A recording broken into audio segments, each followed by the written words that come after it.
Some say for better for worse inti say be ma ne ye bibia crampo na oba no wontena eye homo say an Bible chira wadeja ye na ware say ye. Mame Bible ka say awareja ye nye. Na ni Ewurade aka bom no hwe no obi anye dey antitim. Nanso mpanifo bu bebi say kwatere kwaso obema ntuma eye achi ni din. Na se metena se na menware eno kura de kafanyinam keye. So enti ye mfa wade enko heaven. E wo se ye ti ase sa. Eno ye baako. Enti se wo metena se se obi nyi me kra mfiri mensam ebere Ewurade nto nsam fere wo because of awade a. But why mistake? Theophilus Anani, so the best media school in Ghana there, and a too much multimedia college. If we say about equipment, apapa, a church for our quadruple ewadisium, any air conditioned room there, about media law, advertising, camera handling, and the marketing there, and then a location of a coffee park junction. Fanamba ne boasio na wankasa frɛ na obi anada wa na memo bi kasa me frama wankasa frɛ abatiji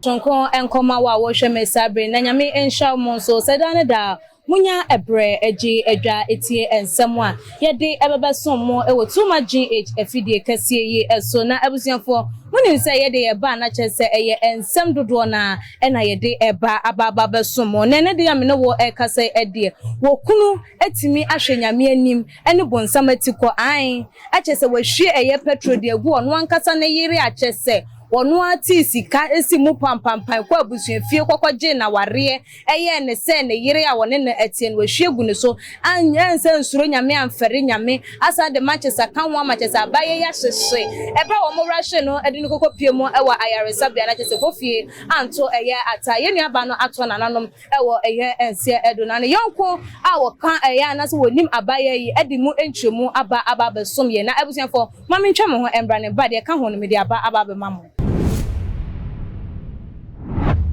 Ona ebusuafo ensam no ye toaso na chese eye abaya ye kan ho asem ni din abebeto edwa eye ebere na chese uchiemu na chese Nigeria ni asem na ye kan ye na ne yonko a wode ensam no ebebeto eye edwa na echiemu na chese eye abaya yi likuna wona netie ni chese wo mani nya ne hu twabre ewa awade ni mu baako sei na ebusuafo di nti a ema no ehhehwe eye ne yire yi enyina eye se ne yire no ne maame eda eye a former chese wo shemotri enti abusuafo preparation for eye the burial no eno nti ema abaya no epake ne nyoma kakra ekọ abusuafie se wo kohwe na nse de entotoye esi etie no wo mo atimi ayeden ahwe no wo ma ye ne bra wo koye no okoye ekokodi some days eno wo baye na obanum ye ne luggage a wode ekoye wanfa ansan amba ne no na ne kunu no ehu ye a wo busa ne se adenti na wo luggage no wanfa ma wo se mi bra mesanso ayeden akọ eye ebiem eno anu no be ma isi ni kokwa apai adenti a chese wonte asese ne yire no esan ebekọ eye abusuafo ebiemu enu nti na chese wo hye no na ne yonku no echiremu a chese be ma no eye wo bi a wo hye abaya yi so pan eye ene chese social media yi so krampo no chese wo ma abaya yi enye den enko eye asu ebi a chese wo hu sa abaya yi enya kọ krampo na wo gina no konso hwan na ne kasa eye de ba asem eye de be nkomo a chese wo mo ewie krampo a etimi generate to eye entokwa ene de ekeka eye ehum a chese no na nam so ma eye abrante yi watimi eku eye ne yire na dodo na ya wo mo ya wo mo se ane awareja ye enye enti de wukunu ebe ye obi na chese wote eye ase enu nti ye pin ede aben ya nkasa ye papa eye Pastor Emmanuel Ej a oda eye Redemption Blood Outreach ano ye no eba ababetwetwe eye enkomo osofo memo akwaba Beje osumeni aba bibia bokode bibia mpanda uruma ye ye da Christus nyame adom ye so ye ho eye na eye abaye yi nsem ababeto eye abontin de na betimi aka fa ho okay me da se mechia ohefo ne wachiefo ade ba ko wo se ye ase ne se yenko Bible num sisi a according to Genesis chapter number 2 verse number 3 wo se na onipa no e kan se afi me nompemu nompeni me honam ni oyi de mefre no oba ifri se oberima mu na oyi ni friye ne senti ena oberima beja naja ene na ho na ode ne ho akobata ne yere ho na ommienu no aye honam baako ye kasa wade a de meka se wonte awade ase a ben obi a wote awade ase ana counselor bi na onkyere wo awade mu ansa na wo de utie wuram awade a ye kan sa no na wotra sa na reference a Bible na maye no e wo se ye ti ase se ansa na obi be ka se me do obi nu e wo se won ne ye honam baako wusi o se mitinwa na anye me ya na kire se me no eji se wutimi na se ye me ya e se wugina nchen ya wu se wusu nya pension eji se be ma bit me aka se ma tebiri sika e de akofia ko hunu oba abusuafo aye ne ho ade na bibi esi na saade na esi ye no mentimi anya adwini bi e wo sika me tam ye de kobo ne hoka ana wodo a me ka se me wode ma no mentimi anya sa failing ne mu bia na bitimi fa kerosene ana petrol e di go ne su etwa jatum se no a me wedi ni ese mes instant na e komi bie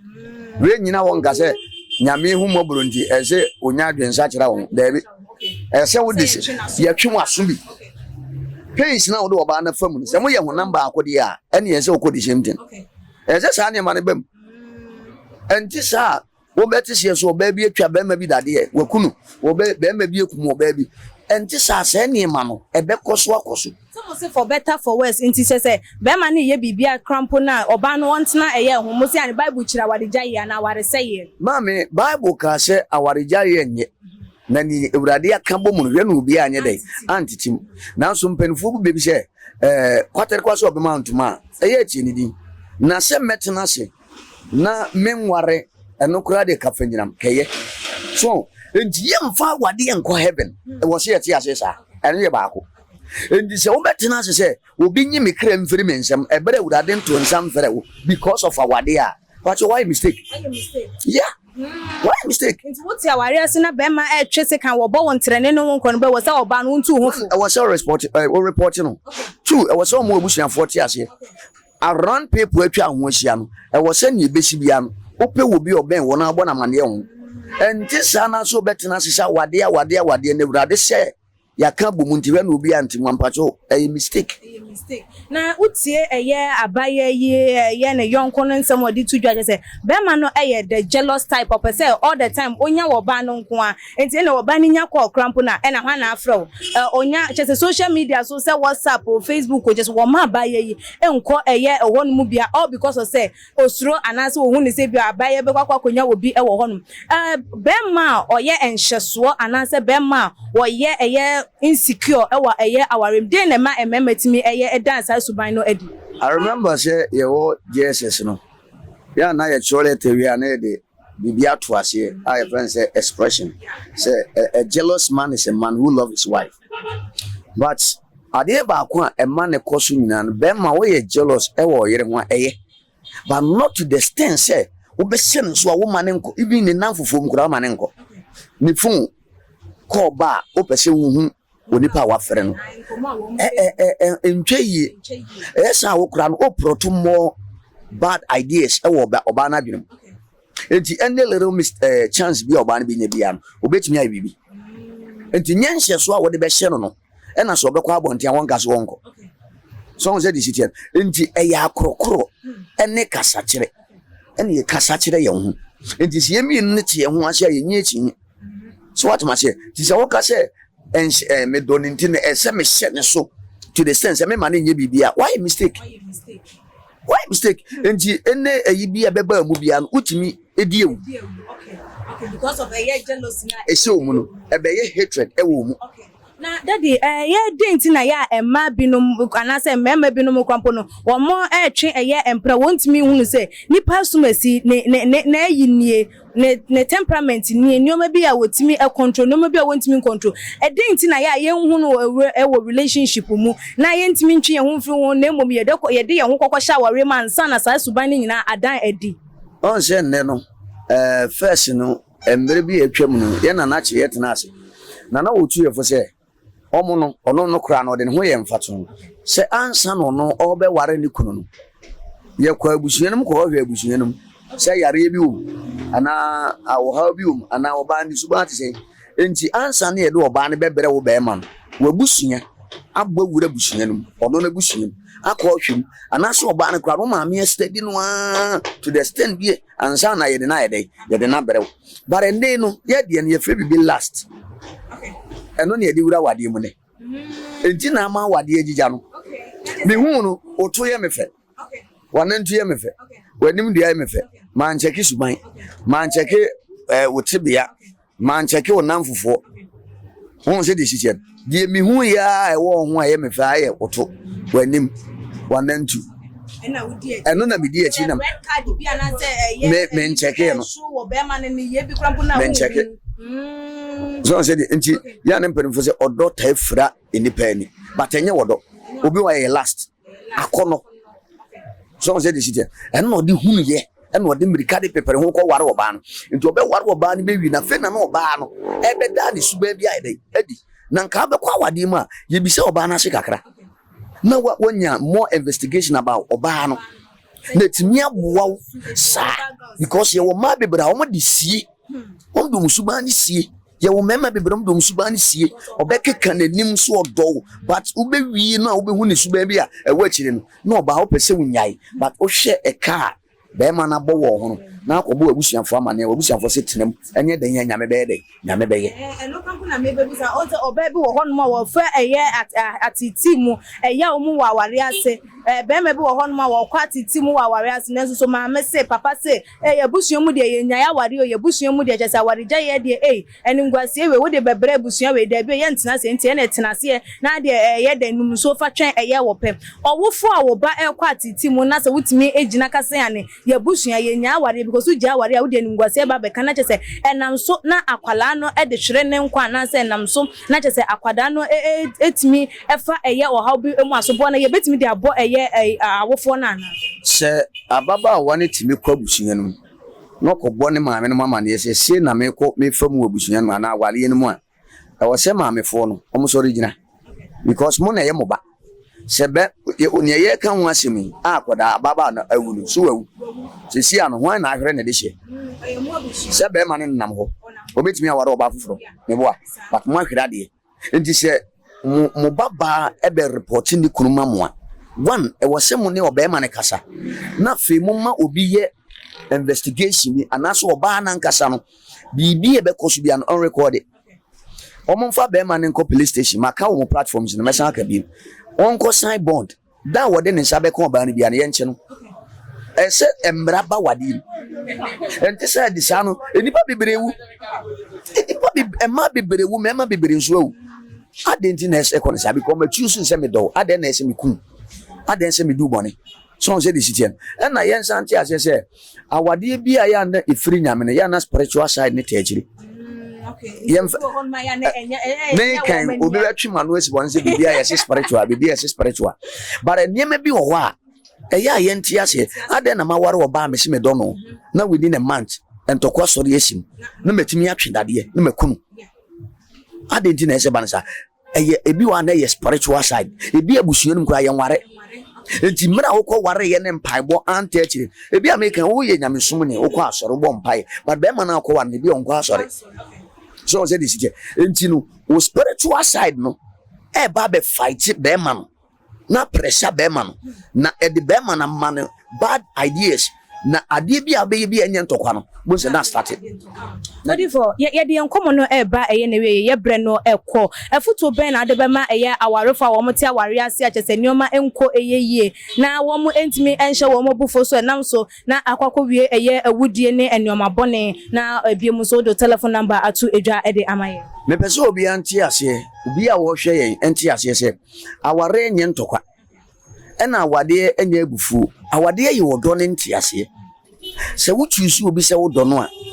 eye nyame na ma sa privilege no adam no ada but ebere na niti ya wo hu oba no o kamfo oba no ena wo san appreciate oba no ena wodo no enti wo si we ni me dompem hunam we de me friends oba enti se nyame ya wadom na wunya awade a Bible said the wanya oba papa no ana wanya wade no enya oba papa no wanya wade papa nti ese obi ati ase se ye wo ma papa ye wo mama akoma ko enu ye nkwa nchiri nti no me mpese ma bobo so ye oba senseni oba dwedwentwie oba kwasia oba woni nyansa ni nyina wo Bible no yes enti oba oye nyansafo no Proverbs chapter 14 say sa oba ne de nensa sidan na oba kwasia de nensa dwiretu enti se wonya oba nyame adom owo nyansa wotimi motivate wo yenye bibi yenye sia so ni muyi entokwa ba nya abotere because awade enye ntokwa awade enye bufu awade yen tiase me number is 0544619948 na me fa o platform is na say stage so maka kire ni pebi ase ye koya adoye kese ye koye crusade nzo de esi ana ye de nam ne yi nam ti ye koche nema ti wa wonta ade kora wa hye no office do so a obetimi ebi aba ne de akwa koche yankopon be hira odi for ye beda eye wasina ebusuafo eye papa eye pastor Emmanuel Ejay ene ne no etwetwen eye enkomo no migidi ye say de ekoso yi ene de ekoso ewo eye awaremu so wafamu eye de aba ebi wadwentwe ne wonsembusa no betimi de aba beto ye comment section no ase na wa like videos na wa share on all the social media platform so media ene ekua sikapa dasene ye besan edi ehia ebi makram. What's your favorite food here? Fried rice. Fried rice. If you want to eat any food, you have to come to Oseko Munyani Park. You can come and have a taste of their food. It's very nice. I always come here. This is like my 10th time of coming here.